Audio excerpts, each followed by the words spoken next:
from it. Destiny arrives all the same.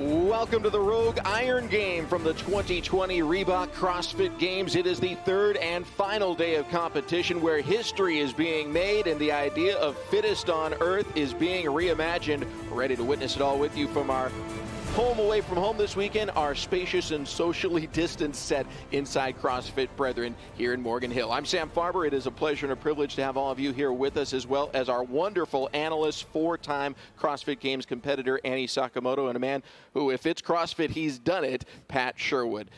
Guys, this has been an incredible weekend in terms of the quest for excellence, quest for perfection in some cases by Tia-Clair Toomey and as well as Matt Fraser. There's a lot of storylines, but those two really stand out. It's been amazing. It's not over yet, and there's something for the whole family. If you just want to see what does dominance look like and how many points can a single person put on the board, keep your eye on Matt and Tia. Having said that, there's still a great race for the remaining 2 spots on the podium on both the men's and the women's side. On the women's side, only 80 points separates second through fifth, and as we've seen in this competition, that can be made up in 1 or 2 events. And on the men's side, it's only 45 points that separate second and fifth place. So still a lot of competition yet to see. And those podium spots are still available because there's still some events we don't know for day 3, so there's a lot of things up in the air. And we have to say some because how many events is really an unknown. That's that unknown quantity and quality of the CrossFit Games that we'll just have to wait and see, like all of the athletes. Here is what we do know in terms of time slots and our schedule for the day. There are 3 event windows where events can take place. How many and how many points they're worth is at this point we can't say for certain, but we know when they'll be contested. We know for sure that we'll be here with you on Rogue Iron Game to set you up and break down all of the action. Well, so far, breaking down the competition is what's been done on the women's side for multiple years in a row, but maybe to a degree we have never seen before here in 2020 by our reigning champion, Tia-Clair Toomey. My name is Tia-Clair Toomey. I've won the CrossFit Games 3 times in a row, and I've stood on the podium 5 times. No one does it faster than the defending fittest woman on earth, Tia Toomey. For me, training is something that I've done my whole life. Before I even knew that I was going to be a CrossFit athlete, before I knew I was going to be an Olympian, I was training every day. It really became who I am. The mindset has definitely been something that's, the best way I can describe it is relentless. I need to be the best, and in order to be the best, I need to keep attacking. And I can't just settle for average. I need to be above average, and I need to be above that. With all things considered, I'm very happy with where I'm at, and I feel like I am right where I need to be. I look over everything that I can improve and refine on, and I really think I've improved on everything. I don't have any weaknesses. I've always loved competing, and what competition provides for me is that satisfaction that I'm challenging myself and I'm overcoming things that I never knew or thought was possible. Those 4 girls are a huge threat to my title. They're coming for it and they want it just as much as I do. You know, I wouldn't want it any other way. So for me, they're all a threat in my eyes. The fact that we'll have our competitors right there with us, that excites me. That is what you live for. Like, I know I am personally going to be thrilled to be back out on a competition floor where there is that atmosphere. It really comes down to my performance. did I walk away from every event that I did, and I can hand on heart say that I did my absolute best. It's that hunger and that drive and the satisfaction that you know you did your absolute best against the fittest people on earth. You can't go wrong with that. To be crowned the 4-time fittest woman on earth is the dream, you know, it's the goal, it's what you train so hard for, and so those 4 titles will definitely mean so much to me.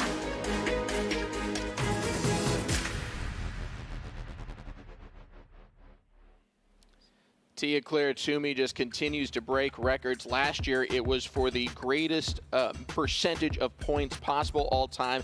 This year, she has already set the record for most event wins in a single games with 7.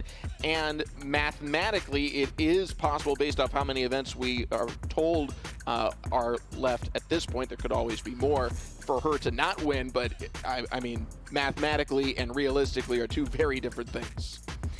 Yeah, and you know, I don't want to take away from what some of these other ladies have done in the competition and how amazing they are, but right now I think Tia is really only competing against herself. Can she break her own record of 3-time fittest woman on earth? And you know, we saw on day 1 she dominated on event 1, she dominated on event 2, she did amazing on the CrossFit total, but we saw a couple of hiccups in both the handstand walk and event 5 on the ranch loop.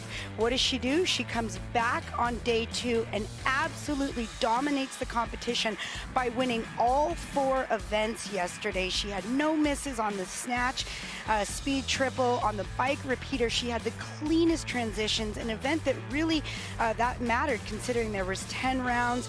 And then in Happy Star I Love, she let Brooke Wells get out in front of her, and then she took the advantage when she knew she could on those burpees. When you look at her record and what she's done thus far, there's nothing that leads me to believe she can't beat herself and break her own record. I mean, this says it all. It has been utter and complete total dominance. She has never looked like she was at anything other than in complete control. I mean, finishes outside of the top 3, only 2. I mean, look at that average finish, 1.6. That is unbelievable after there have been 9 events so far. And this is a woman that a few years ago, one of our only questions about her was with regards to confidence. But I'll tell you what, you know, we saw in her what I don't think she saw in herself. But since then, her mental game has been as strong as her physical game, and it's just manifesting before our eyes right now. At this point, the only real question for her is how high will she set the bar for most wins in a single game? Again, she already holds the record with 7. We'll see what she can do there. It will be a very interesting race for the podium. The other 4 athletes are all within 80 points of one another, so a lot can change over the course of 3 or more potentially events here on day 3. What are you guys looking at on the race for the podium? Well, I think the first person we need to look at is the other 2-time champ that's competing this weekend, and Katrin Davidsdottir. You know, she had a real up and down day 1. She bounced between 3rd place and 5th place. She got 4th on event 1. She actually got 5th on the total. But then Dave Castro gave her a present, which everybody else thought was the middle finger, and that was that ranch run, the loop, the turnaround. She did great on day 2, and like the other champ that's competing out there, she put herself in 2nd place and then stayed there the entire rest of the day. Like we've seen from Katrin year after year, when the pressure is on, she performs her best. So I think if we're talking about a podium spot, we cannot leave Katrin out of the conversation. In regards to a podium finish, I think that Carrie Pierce has a fantastic chance to get there, but I'm going to put a tremendous amount of pressure on Haley Adams. You know, I've been kind of hyping her up from the very get-go, and I'm going to continue with that route. She had a fantastic day 1 of competition. There was 5 events, and she had a 2nd, a 3rd, a 4th, a 3rd, a 2nd, all great finishes, and she ended the day 2nd overall. I mean, what more could you ask for this 19-year-old? Day 2, let's just call it disappointing. She only had 1 2nd place finish, and then in the other 3 events, she was dead last. She took 5th, so a very different day from 1 to 2. She finishes 4th overall, but She's only 40 points away from a podium spot right now. Entire day 3 lays ahead of her. She has extraordinarily talented coaches in her corner. And what we've seen, man, the leaderboard shifts so frequently, she can do it.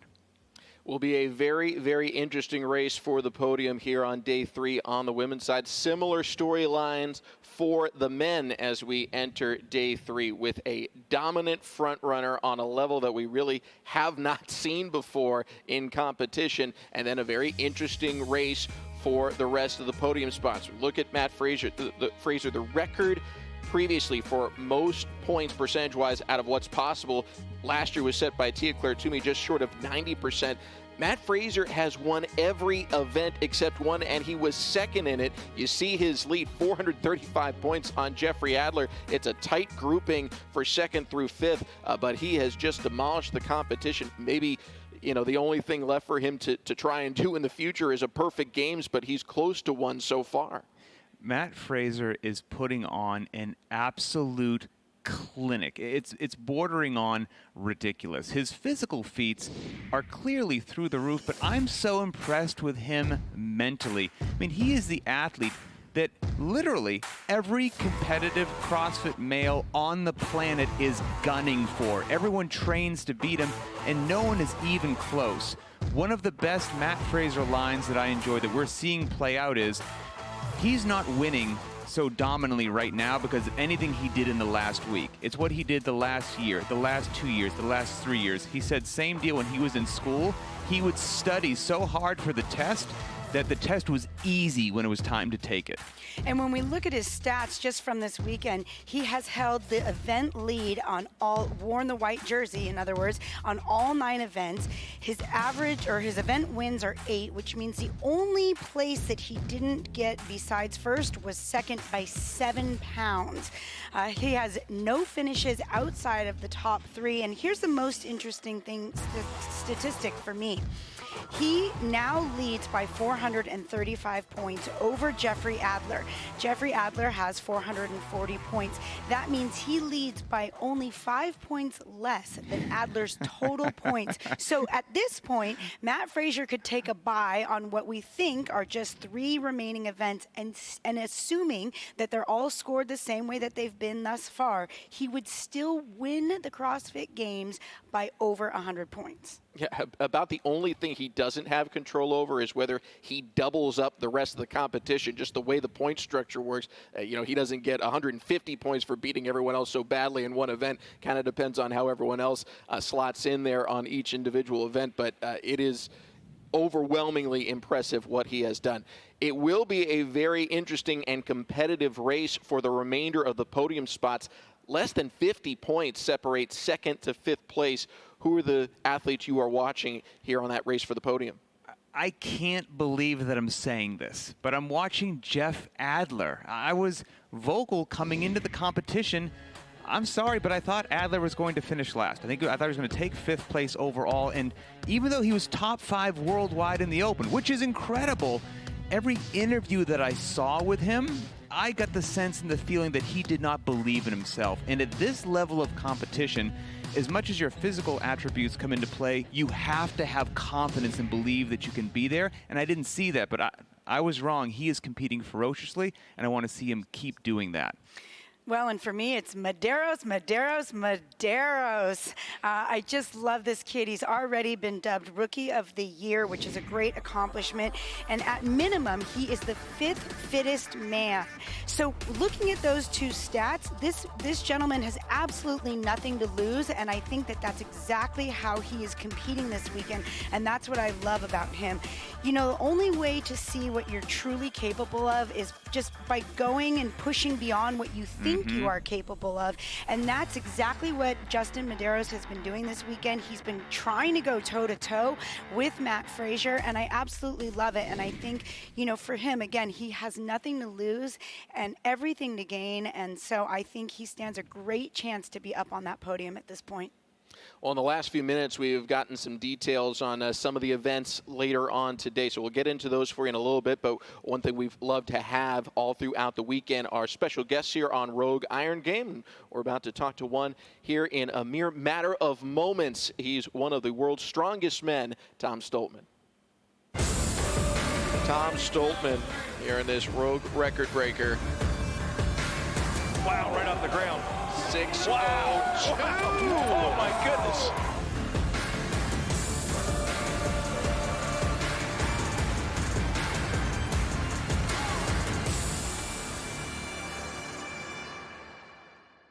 Joining us now, the world record holder on the manhood stone, Tom Stoltman. Tom, thanks so much for joining us here on Rogue Iron Game. It's been a crazy year, to say the least. Tell us how you're doing. Yeah, I feel great. I'm doing good. Obviously, the pandemic's a bit making everything kind of slow down and everything. But yeah, up here in Scotland and the Highlands, it's not as kind of, not as bad as most places, kind of the bigger cities and stuff in Scotland. So we're quite lucky. So we just kind of getting on with our life as best we can. So. How has this year gone for you in terms of training? We know that you set the world record in the Atlas Stone. What else is on your schedule for 2020? Yeah, well, I did the world record 286 kg stone, obviously, and then I was going again for the 300 one, I think a month or so ago, but I kind of pulled out of that because I hurt a bicep, so I only went up to kind of the 265, 270s. Obviously, world's strongest man for me is the most important thing, and records and stuff can wait. So, literally just been training hard, eat, sleep, breathe, strongman just now. But yeah, I've been training like harder than ever just to try and get ready for the big event over in Florida. And that event is, of course, right around the corner. What have you been focusing on as you train for that competition? Well, I've been working hard on, basically I've been working hard on everything, but obviously my weaknesses I've been, working the most on. So like, for example, my squat, I've already put another 6 reps on my squat from last year. So, and that would have won the squat event last year. So, I've already kind of probably in the top 5 or 6 of that. Same with my grip. There's one grip event in the final, so I've just kind of been hitting my grip hard. Cause we're doing farmers walk again now as well. That's a really good thing for your grip. And I've not done farmers walks in a year and a half. So my grip's getting tapped doing that anyway. But now I'm wanting just to go into World's Strongest Man confident with kind of no weaknesses and know that if I do the best I can, that's probably good enough to like get the top 3 or even win it. So I'm going to kind of as much confidence as I can have and just and have nothing negative in my mind that I don't have any weaknesses and stuff. Just training hard, hitting my weaknesses 2 or 3 times a week, and just like trying to get myself overall athletes. Who would you say is your main competition when it comes to World's Strongest Man? Yeah, so obviously there's a lot of different athletes going over. I won't name them all. I think there's 25 of us going over. But my biggest threats this year, the way I'm trying to look at it is that I've beat kind of everyone in that lineup. Well, that I've been able to that I've been against, except from Kilikowski, Matthias Kilikowski. So for me, he's the biggest kind of rival, biggest competitor. I think for everyone as well. He's come second the last 2 years, and he'll be hungry to win that title as well. So, and also Brian Shaw, you can't write off Brian Shaw, even though he may have had not that good a result last year. He's still looking really good now as well. And he's looking, he's trimmed down a lot, which is what you need to do in kind of World's Strongest Man. So him, I think Brian Shaw, Kilikowski, and also my brother Luke will probably be like the 3 that I'm going to have to look out for. Then there's kind of them underdogs as well. I think like the Evan Singleton from America also, he's looking very strong. And then like the Luke Richardsons and a lot of the British guys, all us British boys are going to go over there to try and like fight for the final. And the lineup this year, you can't turn your eye to no one. Everyone's there for a reason, and they're all going to just train as hard as everyone to kind of fight for that top spot. So it could be anyone's game this year. Well, Tom, best of luck in competition, and thanks so much for joining us here on Rogue Iron Game. Thank you very much for having me on the Rogue Iron Games, and I look forward to next time. Our thanks again to Tom, and as we shift our attention back to CrossFit, our thanks to Chris Spealler, CrossFit Games legend, for joining us here as well on Rogue Iron Game. Chris, thank you so much for being here. The dominant story of 2020 overall has been COVID-19, and I know it's had an effect in your world as well. Tell us how you're feeling and what the impact has been for those who don't know the full story. Sure. Yeah, it's been a wild ride like the rest of us. But for me, the symptoms lasted for about 3 months. It was this lingering up and down and kind of slow road to really feeling fully recovered. But thankfully, feel really good now. No issues, and just training for life and having fun riding my bike and getting ready for ski and snow's flying outside. Well, we're thrilled to hear that. In terms of the games this year, I'm sure you're enjoying the performances as much as all of us have been. Matt Fraser and Tia-Clair Toomey, absolutely dominant. What's your takeaway as a former games competitor? I love it. You know, I think there's sometimes people like to see a little bit more heated battle, and I understand that, but I like seeing the dominance. I love seeing people prove others wrong, and I think Matt and Tia are a bit of an example of that, and it's been fun to watch them put their hard work to use. There's also, of course, the fight to get onto the podium, something you did back in 2010, and you really had to fight to the very end to get there. I believe you had to win the last event or close to it. You did end up winning the last event, but you almost had to do that to get on the podium. Tell us about what you would tell some of these athletes competing for second and third about what it takes and what it means to make the podium. Yeah, you see this happening, I think, throughout the course of the weekend already. Some of these athletes are testing or seeing if they can hang with Matt or Tia. It's the same story, right? So when you start to get into these situations, you really have to focus on just you. You can't worry about the outliers in regards to the performance, but also paying attention to where they are is really important. You see some of the best do this as they're going through their workouts. There's this ability to throttle forward or back depending on where others are in their placing. So there's a bit of that. Really focus on yourself and your performance. Be aware of those around you and where you need to finish in relationship to them, and then really risking it. So you have to find that threshold and maybe push it a little bit more. And these are where our training days are really important. So if we treat a training day like it should be, we can rely on that and fall back on things that we've done, have some confidence on what we've done in our training, and know how to apply that to a competition day.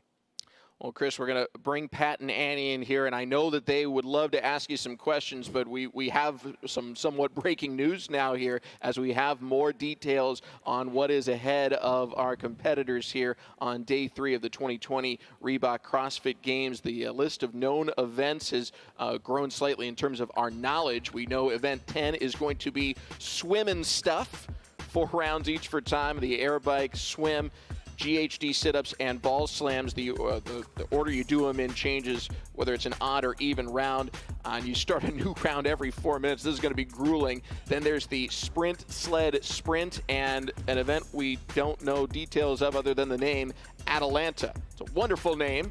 Let's focus on event 10, swim and stuff, the first thing ahead for these competitors. We see the description. Annie, I'll start with you. What are your thoughts as we have just recently seen what is ahead of these athletes? Well, I love this swim and stuff event. So we haven't seen a pool event since 2013. We've seen a water event, a swimming event, every year since 2011, but not back in the pool. And I really like that because I think what it allows Dave to do is to put kind of some harder elements, being the bike, the GHD, and the ball slam surrounding the swim. And that really changes how you tackle a swim. For those that aren't comfortable or as comfortable in the water, to enter the water out of breath can be very unnerving. And in my opinion, the hair on the back of your neck should be standing up if you're a veteran CrossFitter, okay? So this is 4 rounds each for time. It's not 4 rounds for time. So what this means is there's kind of some built-in rest.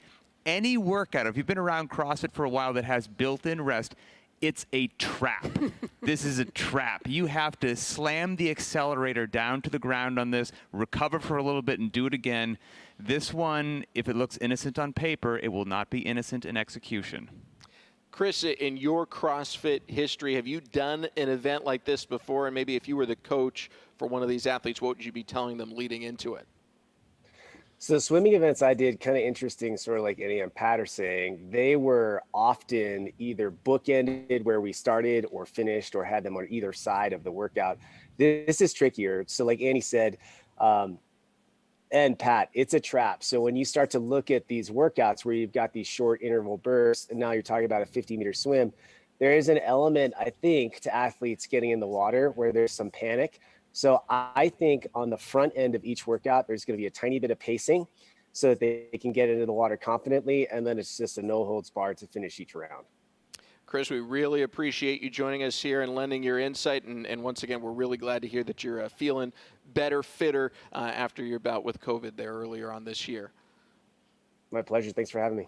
It is going to be a very full day of competition. We can't wait to get it started. And once again, reminder, we will be here on Rogue Iron Game after Event 10 and in the lead up and for the post-event analysis throughout the day here on day 3 of the 2020 Reebok CrossFit Games.